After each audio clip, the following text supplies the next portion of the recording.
Bismillahirrahmanirrahim. Assalamualaikum warahmatullahi wabarakatuh.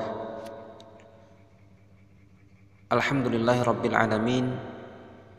Hamdan syukran lillah.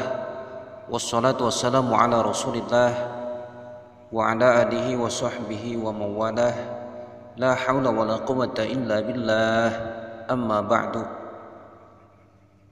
Puji syukur kita sama-sama panjatkan kehadirat Allah Subhanahu wa taala, dan tak lupa salawat beserta salam semoga senantiasa tercurah limpah kepada habibana wa nabiyana Muhammad Rasulullah sallallahu alaihi wasallam, kepada keluarganya, kepada para sahabatnya, tabi'in wa tabi'at, dan kepada kita sekalian yang senantiasa bersalawat kepadanya dan turut dan taat kepada segala ajarannya sampai yaumul qiyamah. Amin ya rabbal alamin. Sahabat Surga Channel dimanapun anda berada yang dirahmati Allah Subhanahu wa ta'ala, alhamdulillahirabbil alamin. Pada kesempatan kali ini kita masih diberikan kesempatan untuk senantiasa mengkaji kajian Islam yang insya Allah bermanfaat buat kita sekalian, untuk sama-sama mencari ridha Allah Subhanahu wa taala dalam kehidupan kita, wabil khusus dalam kegiatan peribadatan kita kepada Allah Subhanahu wa taala. Sahabat sekalian, kajian Islam di materi kali ini adalah ada 3 golongan orang yang akan dijamin mendapatkan ampunan Allah Subhanahu wa ta'ala. Dosa-dosanya pasti dan yakin akan diampunkan Allah Subhanahu wa ta'ala. Yang mana materi ini dikutip dalam sebuah kitab Riyadhus Shalihin, Tanbihul Ghafilin, yang di dalamnya adalah materi dari seorang ulama besar, yakni Ibnu Hajar Al-Asqalani, yang dalam kutipan hadisnya dari Rasulullah Shallallahu alaihi wasallam bahwa ada 3 golongan orang yang akan dijamin mendapatkan ampunan maghfirah dari Allah Subhanahu wa taala. Semoga kita semua bisa masuk ke dalam kategori ini, minimal salah satu saja, dan mudah-mudahan bisa maksimal ketiga-tiganya kita sama-sama untuk mulai mengamalkan. Walaupun tidak mudah, tapi insya Allah dengan bimbingan dan pertolongan Allah Subhanahu wa ta'ala kita akan diberikan kemudahan untuk mengamalkannya, menjalaninya, dan melakukannya. Manakah 3 golongan orang yang akan dijamin mendapatkan ampunan Allah Subhanahu wa ta'ala?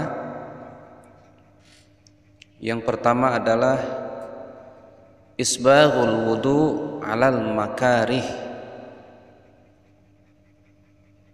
Wafil qaul hadis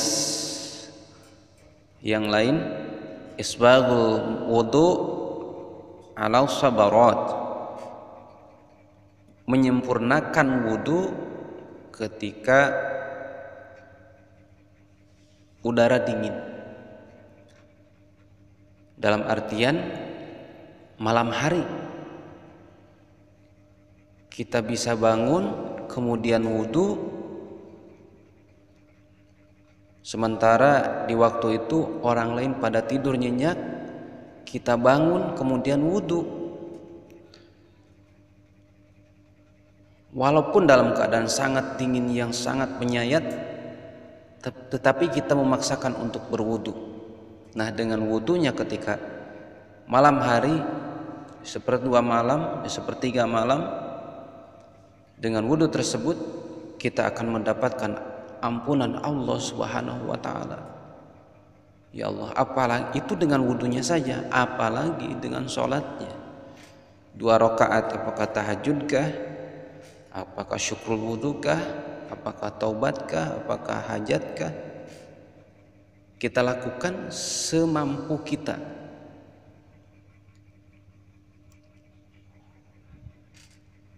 Karena dalam keadaan seperti ini jarang orang melakukan. Dalam keadaan seperti ini sulit orang untuk melakukan. Karena sebagian besar orang ketika udara dingin,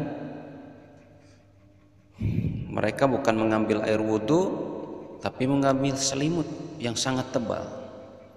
Inilah hadiah yang diberikan oleh Allah Subhanahu wa taala kepada perjuangan seorang hamba ketika mengambil air wudhu dalam keadaan dingin. Itulah yang akan menjadi jaminan ampunan Allah Subhanahu wa taala. Semoga kita sekalian mendapatkan keutamaan ini. Bismillah. Yang kedua sahabat adalah golongan yang akan mendapatkan ampunan Allah Subhanahu wa taala, naqlul aqdam ilal jamaah, melangkahkan kedua kaki untuk pergi berjamaah. Berjamaah dalam artian sholat berjamaah yang 5 waktu ataupun tholabul ilmi. Di manakah tempat pengajian, di sanalah kita berada. Senantiasa berangkat berjamaah sholat yang 5 waktu dengan sekuat tenaga, dengan semampunya, dengan sekuat pikiran kita dan keyakinan kita akan pertolongan ampunan Allah.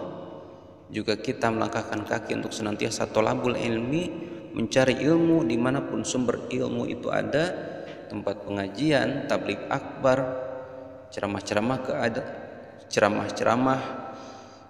keagamaan, mingguan istilahnya atau ahadan, setiap seminggu sekali, setiap musola, setiap masjid, di surau-surau kita kejar ilmu, senantiasa berkumpul, berjamaah. Jamaah itu dalam artian berkumpul sahabat, berkumpul dengan orang-orang yang baik, dengan orang-orang yang saleh, dengan orang-orang yang ahli ibadah.